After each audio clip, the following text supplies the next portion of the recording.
of a city. And in this case, the challenge was how to depict in a single artwork the entire story of Jews in the city of London. I don't really plan too much. I start somewhere, one thing leads to the next, to the next, to the next, the way we remember the world in our dreams and our memories. And then after a few months, it was ready and we put it up onto the wall. Give me an idea of the dimensions of this thing. We've talked about it being 7 stories high. Right. It also looks like it's pretty broad. The wall is 14 metres wide and it's to the top of the artwork is 26 metres. So definitely my largest yet, I would say. I didn't know Benjamin Disraeli had a bar mitzvah. He did not. He made a point of not having one. These artworks, there's this kind of mischievous sense of humour. So actually, Benjamin Disraeli's father left Bevis Mark Synagogue after an argument and immediately had his children baptised. Yes. Just a couple of months before Benjamin Disraeli's bar mitzvah would have been. So I'm sort of slightly cheekily imagining him finally getting to have the bar mitzvah he never had. He might not be too happy about this, to be honest. Because after all, Benjamin Disraeli would not have been Prime Minister in that era. Quite. Has he been willing to attest to the Church of England? That's right, absolutely. So that's why there's something slightly cheeky about it. Exactly. GB News, the People's Channel.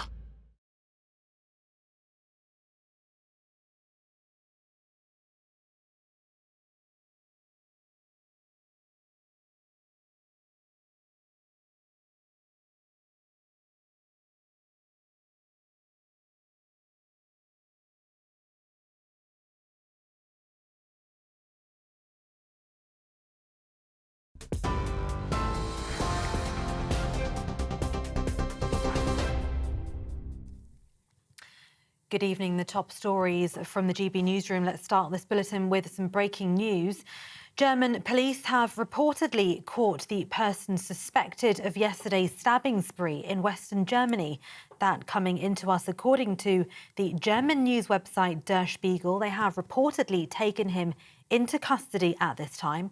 A second man was detained late this evening in a building housing refugees close to the site of the attack in the city centre.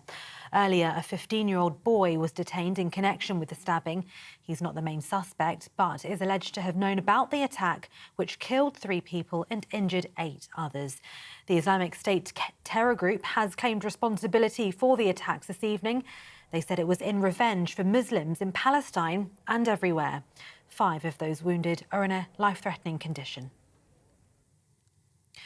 A manslaughter investigation has begun into the sinking of a super yacht in Sicily, where British tech tycoon Mike Lynch and his teenage daughter Hannah lost their lives.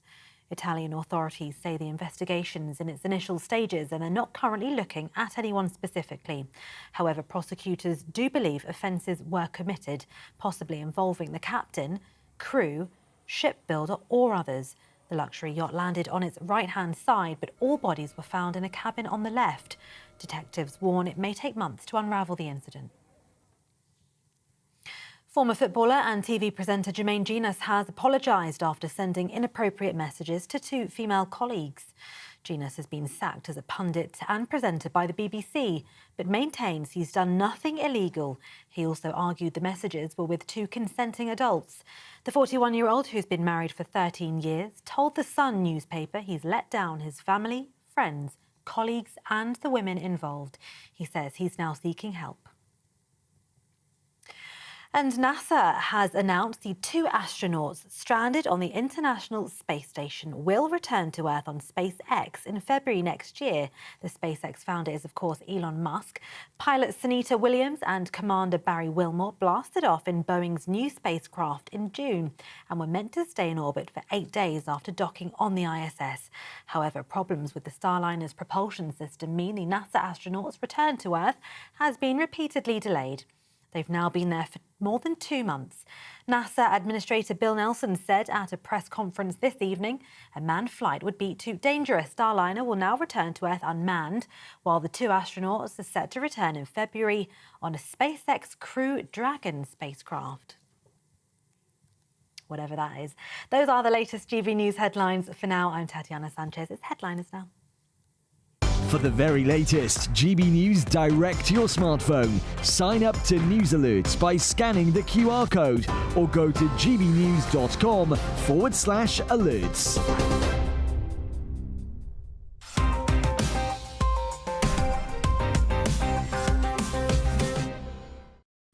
Hello and welcome to Headliners, your first look at Sunday's newspapers with three comedians. I'm Stephen Allen, and tonight I'm joined by a man who will be called a terrorist under the new misogyny laws, Lewis Schaefer, and his future cellmate, Nick Dixon. So at least you'll spend more time together at some stage. I would enjoy that. I don't think Nick is really that happy with me most of the time. Sometimes he is. Be a good sitcom, though. Yeah. Definitely. Me and Lewis in the cell under Starmer's regime for misogyny. Yeah. That's so good. That's virtually what this show is already. Yeah, that's effectively it. Except we're allowed out sometimes. Yeah, one of us would have to deny it. I didn't, the other one would have to, say, you... OK. No, you're right. It wouldn't make it past Series 1, would it? Look at that. Admittedly, the wheels fell straight off. Right, let's take a look at the front pages. The Mail on Sunday goes with Kirsty's fury as social services probe her son's Interrail trip. We'll get more on that soon. Observer, things can only get worse. Sunday Express says public at risk over prison release plan. The Telegraph, Starmer, things will get worse before they get better, slightly more positive. Sunday Times says number 10 pass for Labour donor who gave £500,000. And finally, the Daily Star Sunday, a bloke asked me for a date at my hubby's funeral. And those are your front pages.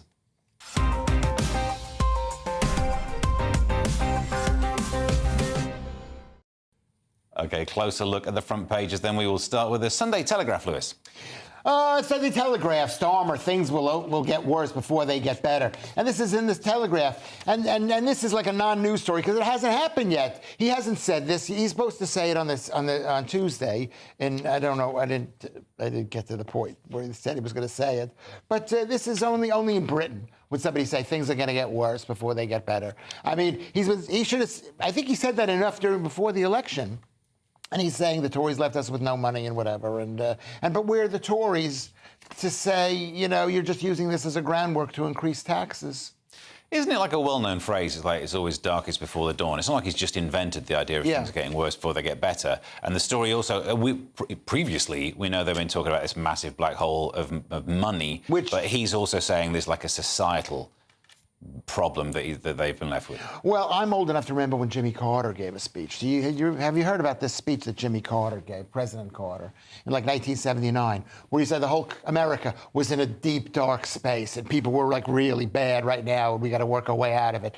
And he was totally destroyed in the election by Ronald Reagan because Americans don't want to hear that stuff. And I don't think British people want to hear that stuff. We've heard enough of it. What are you going to do? You're a dictator already. What you did with these protesters was horrific and undemocratic, and maybe it was deserved, but it was totally handled wrong, and the people are fed up. So we want to hear a little bit of bright news. Yeah, Nick, it's not cool Britannia, is it? It's not 1997, it's not Tony Blair. No, well, it's influenced by Blair. I mean, he had things only get better. He's gone with things will get worse.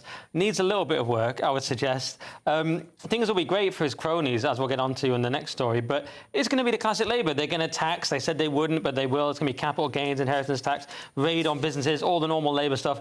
Though he does say one thing that's accurate. He says, I won't shy away from making unpopular decisions now. That's definitely true. Yeah. And I thought it was disgusting, again, building on Lewis's point, that he said once again that not having enough prison space he talked about. He said those people throwing rocks, torching cars, making threats, they didn't just know the system was broken, they were betting on it, they were gaming it. I really don't think they were. I think it was a genuine outpouring of rage. I think there's all sorts of people that game the system, fake asylum seekers, for example, all the people that Labour protects and loves. But the people who are upset about Southport, as he's still not acknowledged, they had a genuine outpouring of grief and rage. I don't believe they were gaming the system. Just when you say, just for a little bit of pushback, though, you say they'll increase all the taxes, that's what Labour always does. And we've just mentioned Tony Blair in 97, so surely, during the Tony Blair era, lower tax burden than a couple of months ago.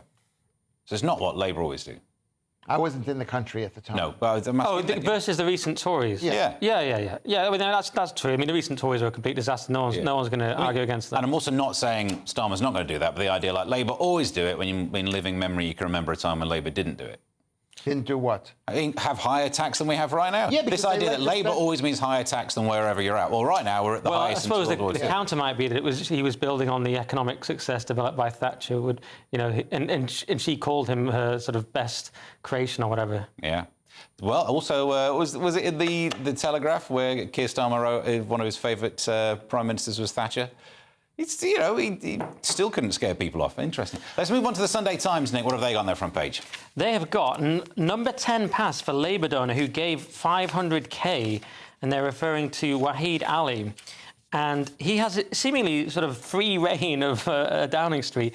Apparently, he has this pass, which is a mystery to everyone in Downing Street. He's sort of allowed to just sort of do what he wants, and this is kind of unprecedented. Again, it's not sort of going against any rules. It sort of points out here, there's no suggestion that Ali is seeking a role or has broken any rules, but it's just kind of going against precedent, and it's part of this larger scandal. They say in the Sunday Times, as cronyism claims swirl around Starmer, and of course they're talking about people like Ian Caulfield, who had given them £20,000, including £5,000 directly to Reeves, was then hired by Reeves in this director of investment job, which was £162,500.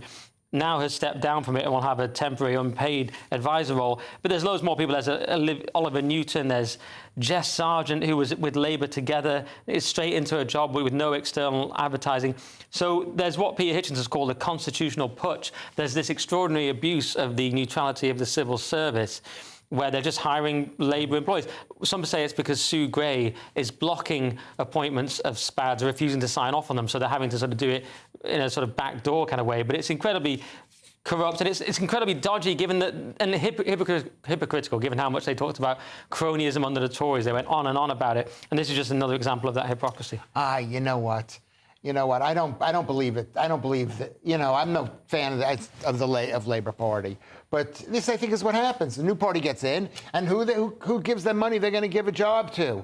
So they have very little to give. It's like in my borough of Southwark, the council is giving. I'm not saying Southwark. The council's giving out housing. You definitely already said Southwark. I said. I was half listening, and I caught Southwark. that. I don't want to go out on a limb. It's not what happens. There is a big difference. The way they are just handing out civil service jobs to obvious Labour former employees, that is somewhat new.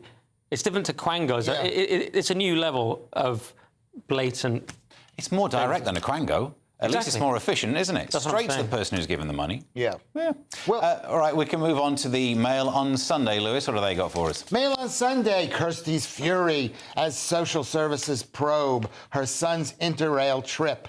And this is the TV presenter Kirsty Alsop, she was like going in and out of houses and somewhere, selling houses. It's an interesting way of describing location. She went in and out of houses. Like no one ever goes in and out of houses. Yeah, well, it's the kind of thing you watch for a second. You see her going into the house. She's going out of the house. She's asking, would you buy this house? Of course, I used to be an estate salesman. Nobody, housing salesman, or tried to.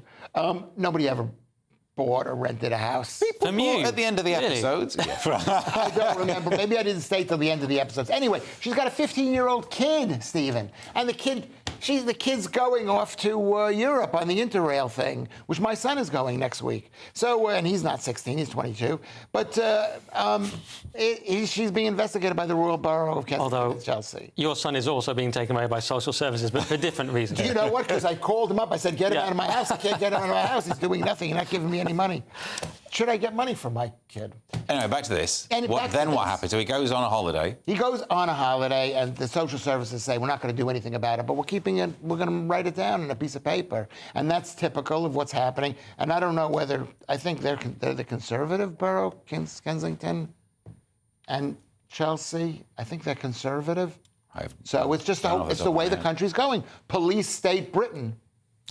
Yeah, the state thinks it owns your kids. We've seen many examples of this. I mean, just the difficulty in things when, like, the school wants doesn't want to tell the parents about your kid being trans or experimenting with it. Yeah. Numerous examples, which is disgusting. My only question is, I do sympathise with Kirsty also, but has she always sided against the regime and against the left? I question that, because if you've stood up to these things like me, you've got a clear conscience. But has she always? That would be my question. Because I sort of vaguely remember doing some tweets that are okay and some that are a bit woke. You pay your taxes. I've heard you pay your taxes. Yeah. So you don't stand up to the regime. Oh, I see what you mean. You want me to go to jail for tax evasion? Yeah. So how far should you be? I'm not saying you do. I don't even know if you pay your taxes, but we all pay. I definitely do. Yeah. I assume that you do. I assume. But the idea that if you find a tweet where they've said something a bit pro-masky, then they can take your kids. That would make No, I'm just saying, have you really opposed the total state and the radical leftist sort of centralisation, expansion of the state? I've opposed it. I'm not saying it means they should take your kids, no. Yeah. But I'm saying maybe now she'll realise the kind of thing they're up to. But she won't. She won't realise it. And people don't realise it. They just think, oh, this is just one guy who's working there who's no good, or maybe one borough, but the rest of the boroughs are good. When I say we, the English people, and America too, is that we're in a state of war with these people. They just want everything from us. They're not going to be happy until we're happy. For balance, I will say maybe 15-year-olds shouldn't be on trains because they're annoying. There's your balance. There you go. I think that's true. I mean, it's pretty bold. I don't know, can I use that word? It's pretty nervy of her to send her kid on a... Nowadays, we used to go... balls. Have you done this show for like years and you can't tell when the host is trying to move on? I'm amazed at that. And that's the front pages covered. In the next section, debanking, deflorination and demand needs healthcare. Find out more next.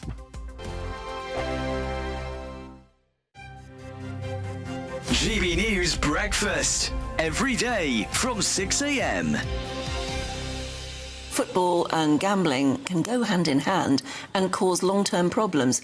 New figures show that young adults aged between 16 and 24 who have bet over the last year are more likely to report mental health issues compared to those in older age groups. And joining us now to discuss this is Matt Burgess, who is a former gambling addict and now helps those to deal with their own gambling issues. Yeah, look, I think gambling is one of those things that is so accessible now.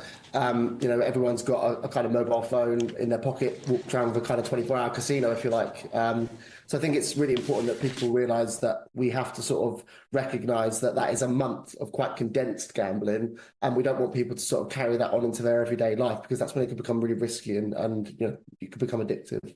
I had no idea, though, that it was linked to first-time gambling. For the first time, people might be able to pick up and have a go. And then it doesn't end there. It goes on, because by then you've got the bug. Is that how it works? You've got to remember, for things like the Euros, the World Cup, so you get a lot more people watching football and therefore potentially betting on football. May I ask you about how severe your own gambling addiction got? Well, look, I think there was a couple of touch points for me where I realised that things were getting out of hand. There were some times at university where, I kind of thought, I'm definitely doing this a bit too much, but, kind of thought maybe it would move on once I left, but it didn't. It did follow me. And then, I got to points where I was at my worst gambling 16, 17 hours a day. I was spending huge amounts of money. It can spiral out of control very, very quickly, and that was the important thing that we want to highlight is, what can start as fun can become very, very dangerous in a sense. GB News, the People's Channel. Join me, Camilla Tominey, for a frank and honest discussion with those in power that cuts through the spin and gets to the heart of the issues shaping our nation. You haven't confirmed that you want to stand as leader, but you haven't ruled it out either. This report basically says that he's not fit to stand trial. Is he indecisive? Incompetent? I deliver the dose of reality Westminster needs. That's the Camilla Tominey Show at 9:30 every Sunday on GB News. The People's Channel, Britain's news channel. Hi there, I'm Michelle Dewberry, and I'm going to take a second to tell you all about my show, Dubes & Co. We start off with the issues of the day. We then bring in both sides of the arguments. We get rid of the disrespect. And then you throw me into the mix. And trust me, I'll tell it exactly how it is. And then, of course, the magic ingredient, you at home. We mix it all together, and what have we got? In my opinion, the best debate show in town. Monday to Friday, 6 till 7 on GB News, Britain's news channel.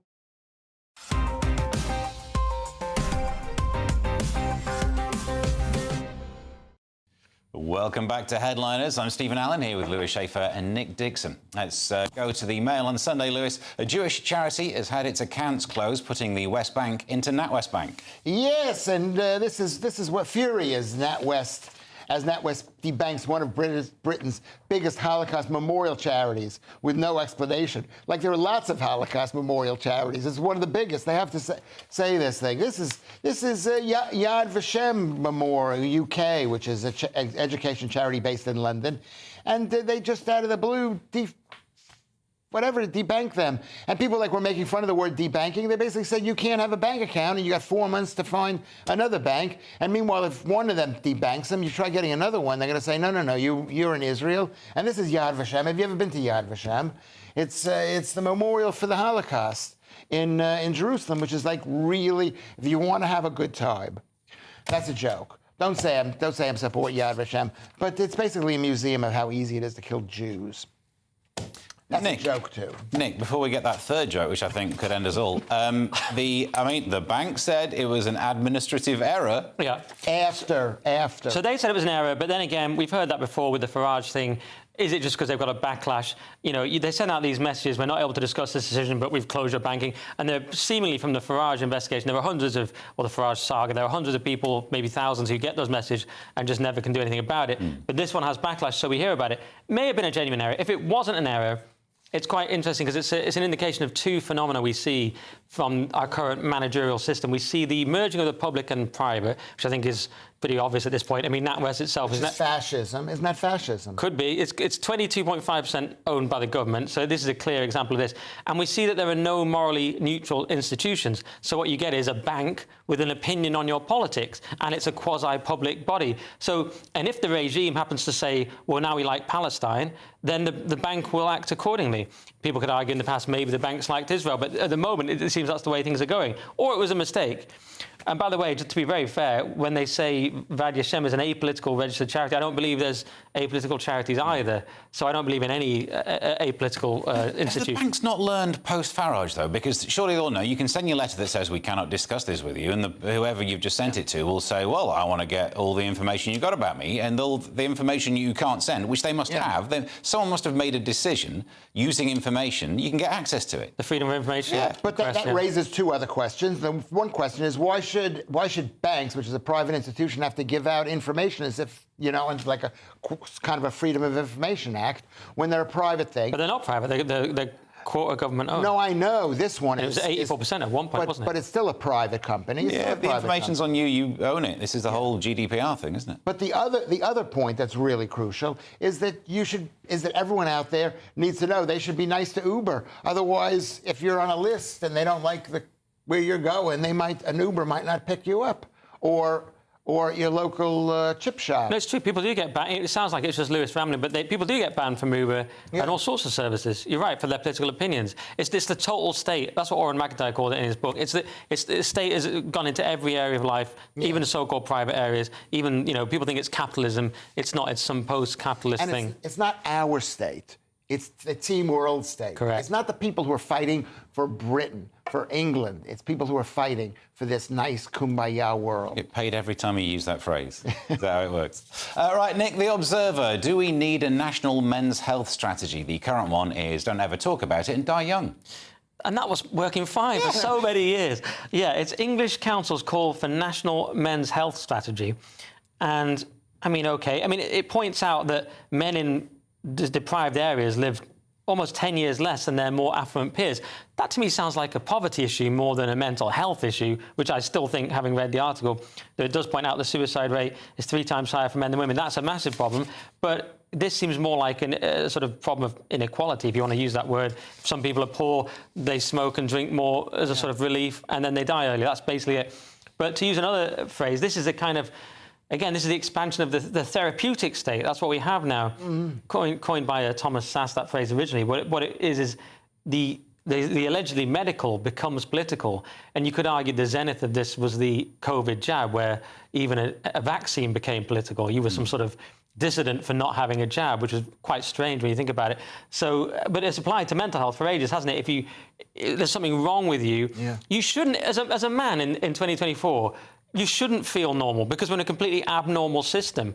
You're in an atomized system. You're not hunting, are you? Yeah. You're not in, the family's destroyed. We should feel a bit weird. It's quite normal to feel there's something wrong, is my belief. Of course, there's things you can do to feel better, but I'm just saying we've made everything a medical issue. But it's not that our society feels like it's in decline. It's not a medical issue to notice that. But the points that make up your argument are also there for men and women, men who are rich, men who are poor, and old or young men. So you shouldn't see the disparity based on those demographics. That's maybe the problem that needs fixing. Yeah, life's weird, but if one subsection of society is killing themselves more, look at it. Yeah, but then that's, as I said at the start, that seems like a poverty issue more than a mental health issue. And let's just say it is a poverty issue. They're saying that people who make less money die sooner. And that's an incentive for going out and working hard, is you say you're going to die sooner. So I don't think it can be ameliorated. I don't think it can be helped. Good word. I think the fact is that men who don't have money are dying early. And maybe if this government wanted to help people, they'd stop the socialism and they just and they would make it easier for men to make money. But a lot of these people will be the people that Starmer explicitly despises and is thrown in prison. Yes, so it's not going to happen. I didn't say it was going to happen. No. It was a dream. It was socialists, or whoever these people are, the left, they hate people and they want them dead. Well, Lewis, unfortunately, we're back with you on this one. The Mail on Sunday. For this intro, you need to know that police uniforms are known as the King's Cloth. Yeah. A police force, I can't even do it after all that setup. A police force thinks that no one should touch the King's Cloth. That's why he sits on the throne so long. Oh, OK. All right, that's our king. That's your king. I guess I'm kind of my king. I guess that's the country's king. He's not doing a great job for us. He's doing a good job for Team World. He's a Team World leader, King. I'm timing how long until he does the story. Sorry. But Manchester police will not take part in Pride Parade this year, as officers are told not to decorate their uniforms with rainbows. And so this is a backlash. So even in this time where Team World is moving forward, just destroying the hopes and dreams of the British people, is the chief spokesman, Chief Constable Stephen Watson of Greater Manchester Police. He says, hey, don't go out and wear the uniforms. Don't deface your uniform with the colours and the whole thing.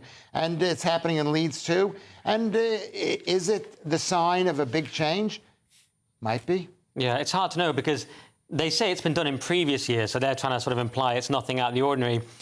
Or is it just this that Stephen Watson, Chief Constable of Greater Manchester Police, just is a bit like this? He doesn't like any messing about. Yeah. Or is it this thing that we've got this national disorder they're talking about, and it's a resources issue? I'd like to think it's that they're realising, oh, we've got to stop doing all that nonsense.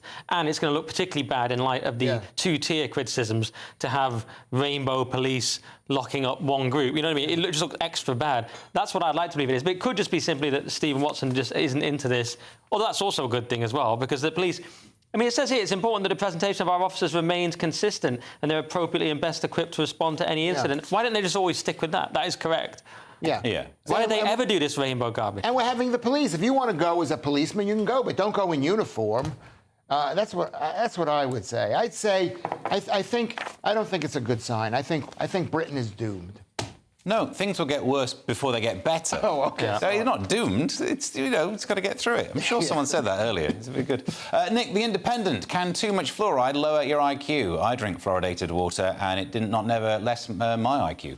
I can tell, and I'm amazed that you've given me the most Lewis Schaefer story of all time, but I will do it. It's too much fluoride in drinking water can lower IQ in children. All the conspiracy theorists were right. Imagine how smart I would be if I hadn't drank all that fluoride water. I mean, it's just terrifying, isn't it? But imagine Andrew Doyle. I mean, he'd be like an alien. It's extraordinary. Yeah. But we'd all be smarter. We'd all be smarter. You're right. But if they're very smart, it would be next level. So you'd reach my level I am now. You still look down on that. I'm so sorry. That was awful. But IQ is declining anyway, many people think. Yeah. So you need to stop drinking tap. I drink bottled water, and I would never drink London tap water. It's awful. Yeah. I drank water in the lakes growing up, which I like to think was high IQ water, but who knows? Lewis will tell us. You're limiting it just to the water, which they started to only add this fluoride about 80 years ago in like 1950. And so, I think that's 80 years. That's 70. Do you know what? If it weren't for that water, you could do the mental arithmetic. I could do the thing. But it's also toothpaste. People like pouring toothpaste in their mouths. That's horrible. and I see it all the time. Has your IQ gone up since you stopped brushing your teeth? I think since I've had meat, I'm more confident that I'm an idiot. I'm not any smarter. You're confident. A confident idiot. Yeah, I don't sit there and go, oh, maybe that doesn't sound that smart. I'm just going to say the stuff that I'm thinking. High testosterone. Yes. That's interesting. Yes, it is. Anyway, can we focus on this? I want to get to my bit where I prove everyone wrong. Here is the truth, Stephen. Here it comes. Governments kill. Right. Can we just get back to this story? Because, sadly, that's not what this story says at all.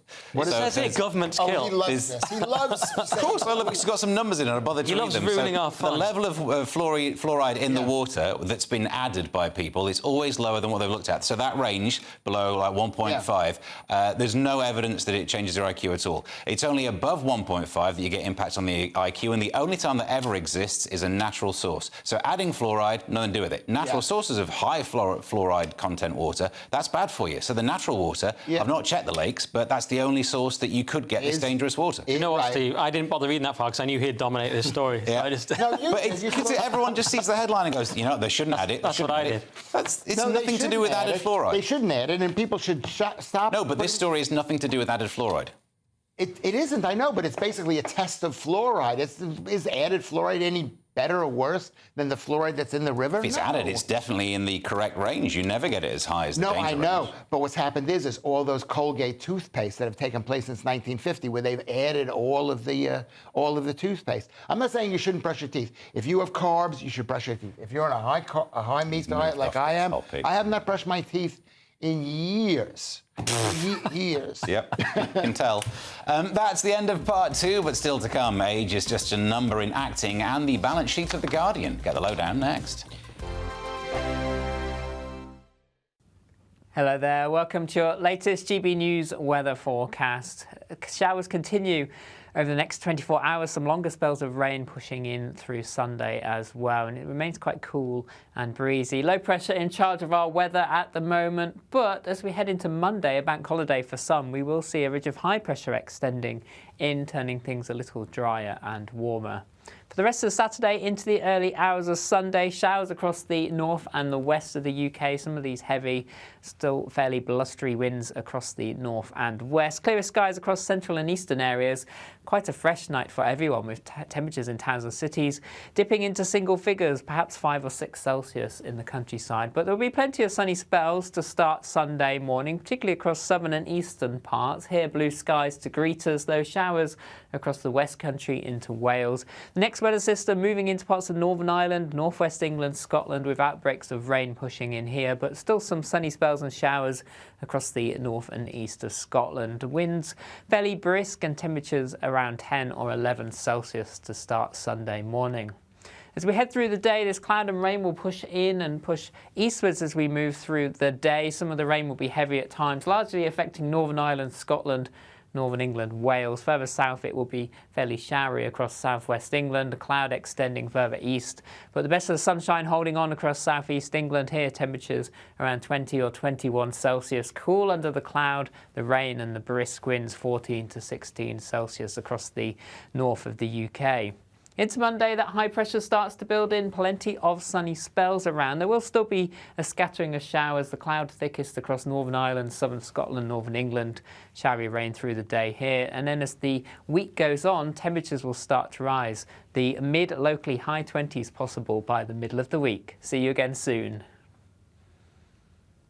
We're proud to be GB News, the People's Channel. And as you know, we always love to hear your views. Now, there's a new way of getting in touch with us at gbnews.com/yoursay. By commenting, you can be part of a live conversation and join our GB News community. You can even talk to me, Bev Turner, or any of the members of the GB News family. If you want your news to be straight talking, this is a nightmare for the Conservatives again. Down to earth. It's not just Nottingham where this is happening, is it? And most importantly, honest. Hard-working, middle-class taxpayers, they'll get their book thrown at them. Then catch me, Martin Daubney, Monday to Friday, 3 till 6 p.m. on GB News, Britain's news channel. Every Saturday, 10 till 12, we'll bring you all of the news that you need to know. We'll also remind you that there is so much to smile about. It's my favourite time of the week. I get to relax, enjoy some light-hearted stories, and let Ellie teach me about fashion too. That's Saturday Morning Live, every Saturday, 10 till 12. Only on GB News, Britain's news channel.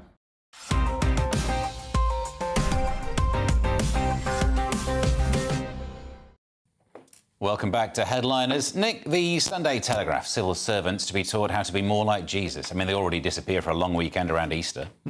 Great point. Yeah, it's a civil service training network offers leadership classes based on example of Jesus and Muhammad. And you go, OK, that's quite balanced, though it is by the Fast Stream Muslim Network.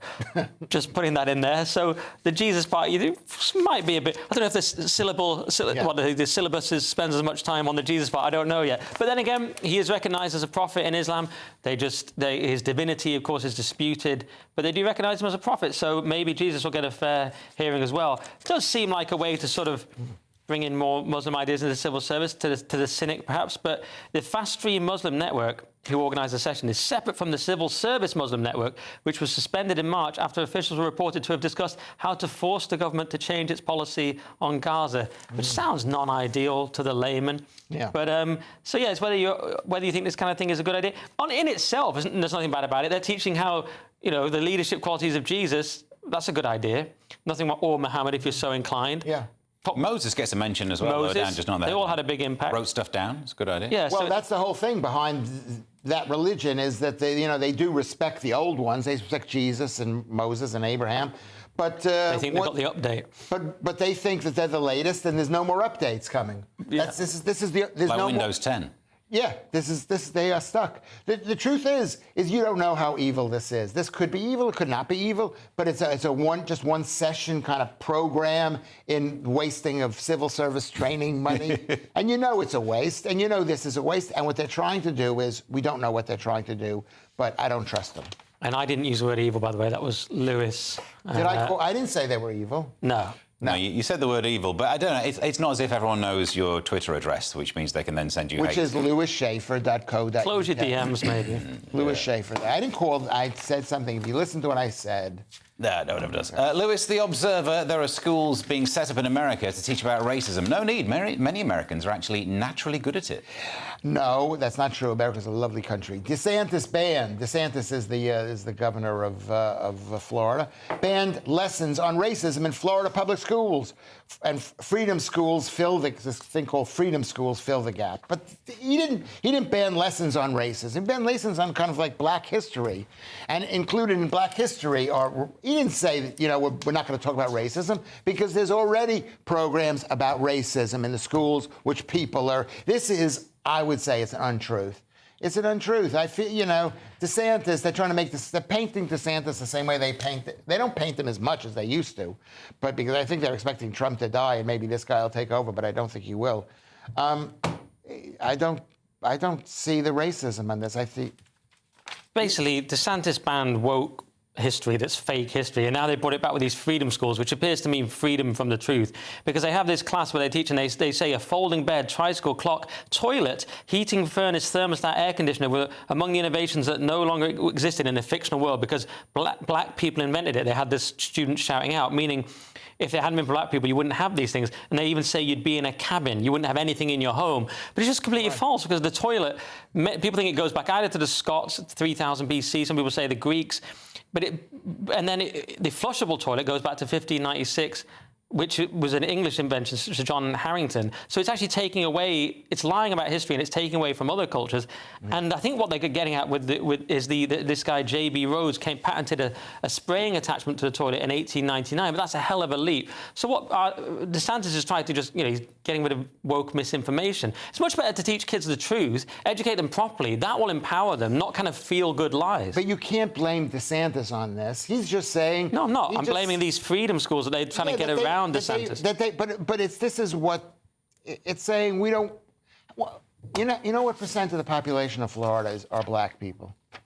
What percent? Don't know. 16%. So it's not like it's like 50-50 or even greater than that. I mean, I think we should learn about different places, and we should have an open debate about stuff.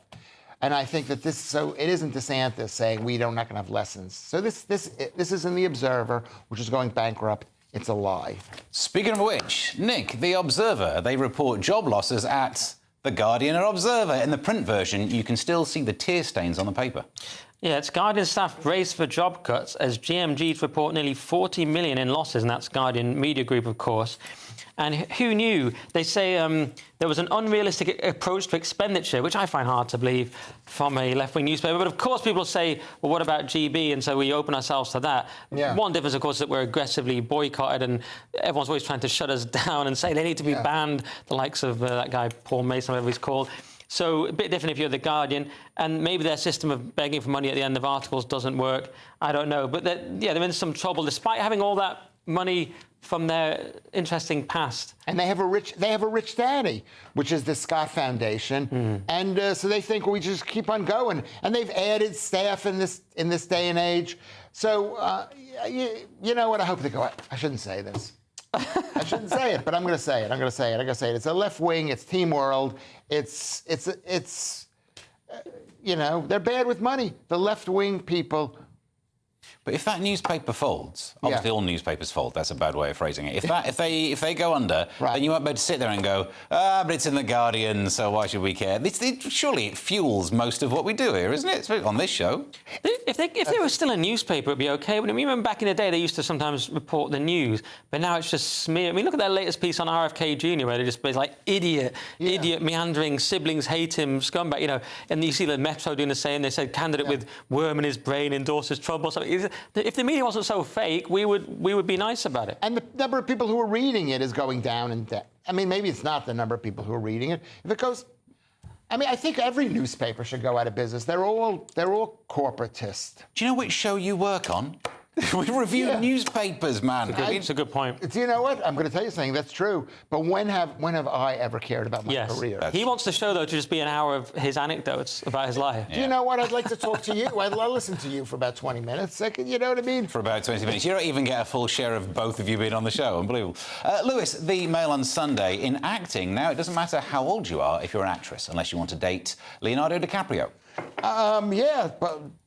Or Lewis Schaefer. Yeah, that's interesting. Age-blind casting is the new woke in theatre. Age-blind casting is the new woke move in theatre, with women playing characters decades younger becoming the. I can't read. Keep this Florian away from this man. He's had enough. Yeah, there's a bit of an age issue in this. Reading this headline. Basically, like a Joe Biden attempt. That they had like black people in white people's roles, or they had white people in Chinese people's roles, or they had old men in young men's roles. And now they're saying they're putting old women in young people's roles. And you know what this is called? It's called acting. It's acting. You can't play yourself.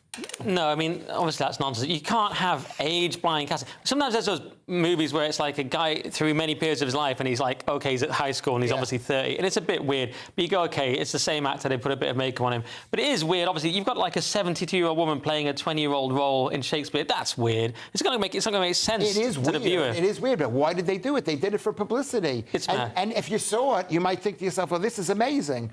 This is the way she did it. I actually believed it for a second or whatever. Well, she'd have to be very, very good. But can I just say one thing? This idea, they're calling it colourblind casting, casting without regarding the actor's ethnicity or race. It's not colourblind casting, because it only goes one way. You don't get...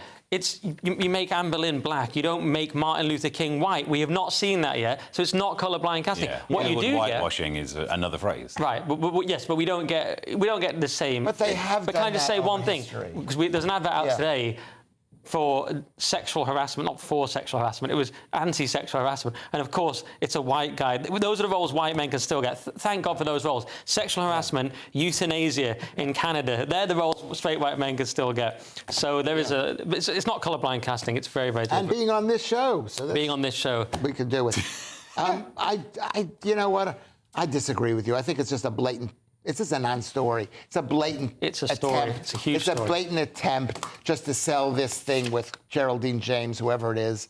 Now you're adding to the publicity. Yeah, I'm adding Stop to naming it. them. Available. Tickets are available because online. They came up with it, so give them credit for coming up with it. And it might be interesting. Nick, the Observer, this year's Notting Hill Carnival could be the biggest in terms of mass. Everybody is celebrated. Notting Hill Carnival's push for plus-size positivity.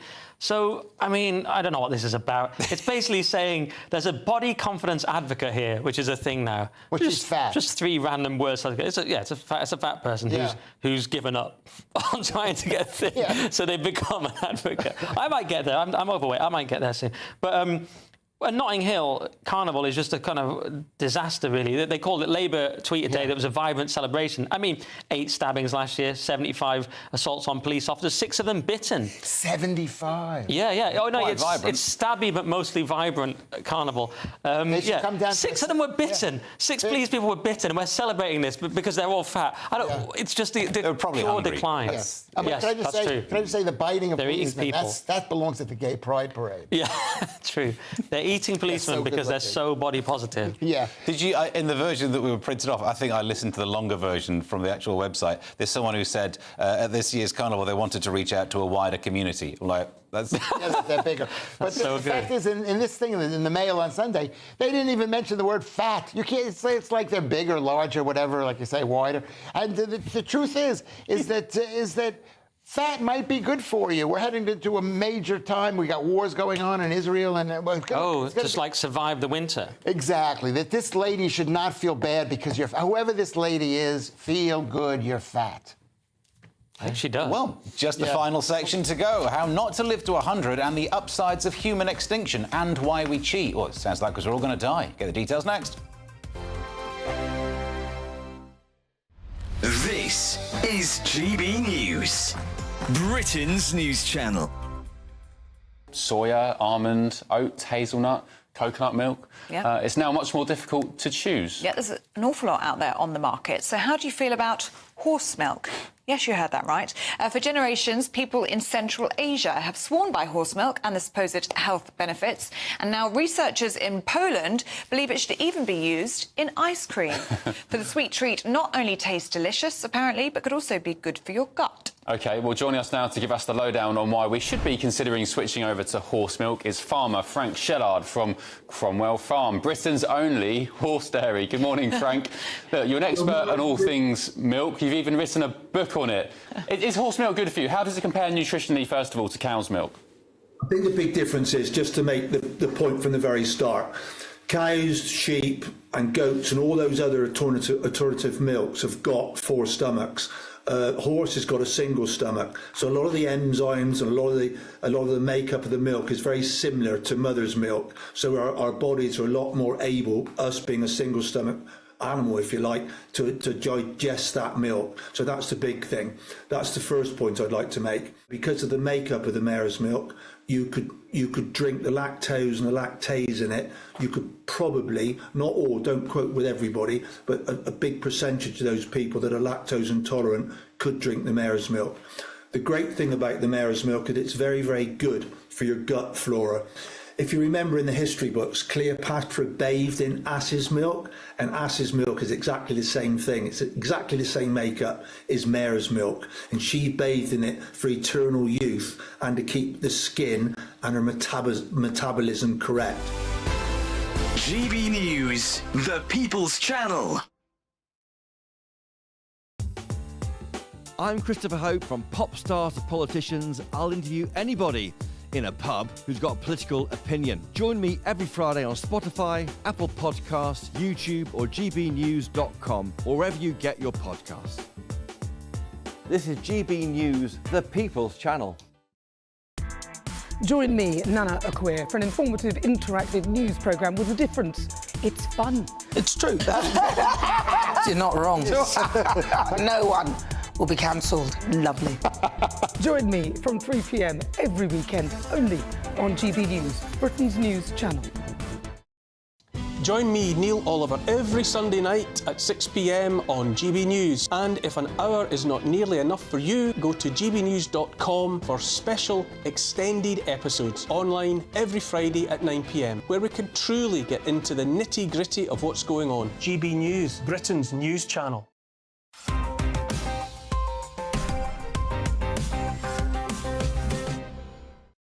Welcome back to Headliners. Lewis, the Observer. The key to living a long life might not be drinking heavily in a care home.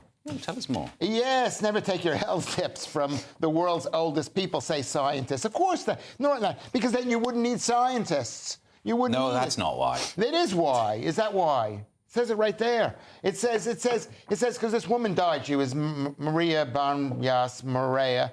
I think she was Spanish or something. She got a Spanish-y name. And she died at 117, and she said she died because she believed in order, tranquility, good connect.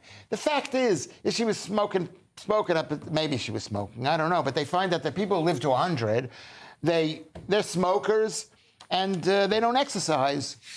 And that's what I've said consistently. If you go to Twitter and you go right there, Twitter, I will tell you, Louis Schaefer at Twitter, I will tell you, don't exercise. It doesn't help your life expectancy. You're not 101, so...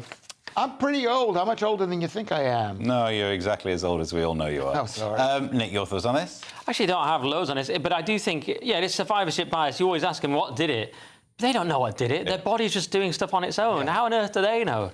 My granddad used to say it's because I smoke, but I don't inhale. He did live till 93, but he had no idea. But this is the problem with it is that you get like a 101-year-old who says they smoke every day, and you go, well, you know, smoking must keep you alive. Where's the stats on all the people who smoked every day and died in their 50s? That really skews the average, but you're not seeing that in the newspaper article that goes, this old person... I agree with Trump when he goes, do you know what? It's the genes. I've always said it's the genes. He always said he had great genes. It's great genes. But you know what? He's 78 or 80, whatever. He's going to die any second now. Donald No, he's Trump. got loads of energy. I don't think he does. I think he's losing it. But this is what... He'll only die if he gets assassinated. This is what the thing said. It said you could be lucky. It just could be luck. Yep. And it could be specific genes. And exercise is bad. That's all you need to know. Don't exercise. No one needs you to be pounding muscles. It's good for your cognitive health and your ability to read headlines. No, it Nick, isn't. the Metro, someone who has probably watched this show now has an opinion. Yeah, it's a group wants all of humanity to be extinct, and the sooner the better. Yeah, they may be a Lewis Schaefer fan, but this really bothers me, these people. They make me so angry. They want all of humanity to be extinct. They never start with themselves, so effectively what they want is a genocide. They're not going to kill themselves, are they? They want everyone else to die. They're some of the worst people. They are the worst people. Look at what this guy says. So there's someone in Denmark, here's a key sentence, who cannot work due to his mental health. And he says, personally, I wish for all life to go extinct. He's not sure about animals. No, that's not, he hasn't made his mind up. But in the case of humans, I'm personally an advocate of gradual extinction. And these people are obsessed with the Earth surviving. What they miss is a couple of things. One, they miss that we're all part of God's creation. We're all part of nature anyway. They separate nature from humans, which you can't do anyway. And we are maybe put here for the Earth to experience itself and for there to be meaning. They, for some reason, want all humans, and some of them want animals as well, bizarrely, wiped out. Yeah. And it's just the Earth on its own with plants and stuff. What is the point of that? He has missed the point in this. You have missed the point. I haven't. You know what they call people who want other people to die and humanity to go extinct? They're called Democrats or Labor. They're people from Team World. They're people who believe in abortion, vasectomies, birth control, free sex, which breaks down families. So they are killing themselves because when you don't, you know what I mean? You got to. Are you saying Keir Starmer wants all human life to become extinct? He did say things will get worse. Yes. That could be what he means. How could it get better? Well, on his speech on Tuesday, he may. Can I say one other thing? They Was say I right about this? I don't want to say that because I don't really want to advocate what you just said. But they're talking about human overpopulation, and they say they're worried about. They're stuck in the Malthusian mindset that believe we were going to struggle for resources and we're too many people. Turns out we have too few people, and the birth rates are plummeting in most developed countries. So they're just completely wrong as well. You have your anti-natalists who don't believe people should even be born philosophically because you're guaranteed suffering, so they say it can't be justified. They have at least a slightly better point. These are just horrendous people who want everyone to die. You can't say these are horrendous people. I can. At least half the population believes this, where they've stopped having children, and the other half are going along with it. They think there's too many people in the world. They believe in... People have stopped having children because they can't afford a house, not because they want the end of humanity. Why did they make house prices so expensive? Houses were getting bigger and bigger, and people were having Half houses. the population didn't make house prices deliberately more expensive to kill off all humans. But half the population actually believe I'm saving the world by not having kids. Lewis, The Independent, why do men cheat? Well, you have a lot of downtime when you're hosting the One Show. Okay. Men and women apparently cheat for different reasons, but we may be fooling ourselves. I read this thing, and this is complete and absolute B. I don't know, can I say the other letter? Can you say S? S? No, just I B. can't say the letter S. Anyway, this is an Evolution in Human Behavior magazine, where they interviewed 250 people that found out why they cheat. And at the end of the day, the reason why they cheat is because women look so good. It's just so good. Women. Beautiful. That was so weird. Is that weird? They just look so good. They're good. That's why you just. But then you meet them, and then they stop you from seeing your children. Right. Basically. I see. I feel like you missed a bit out, a few steps in that story. But I do agree with you. I mean, Jermaine Genius, whatever, he was saying, it was inappropriate. And I'm saying if they were really hot, it'd be inappropriate not to text them. That's an insult, That's right? an insult, yeah. Because you want to tell the girl, you want to say, hey, wow. I've never really cheated. I don't beautiful. advocate. I've never cheated. I'm not going to cheat. But I have to tell you, you're beautiful. Do you reckon you can fit this one in 30 seconds? The last one.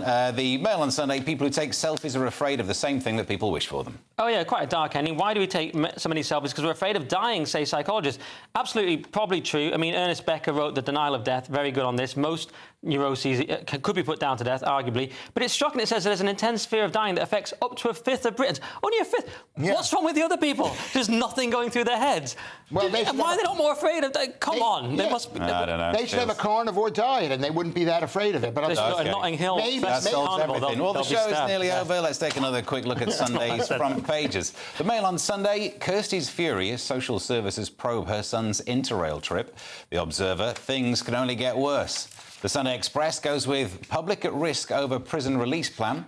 The Telegraph says, Starmer, things will get worse before they get better.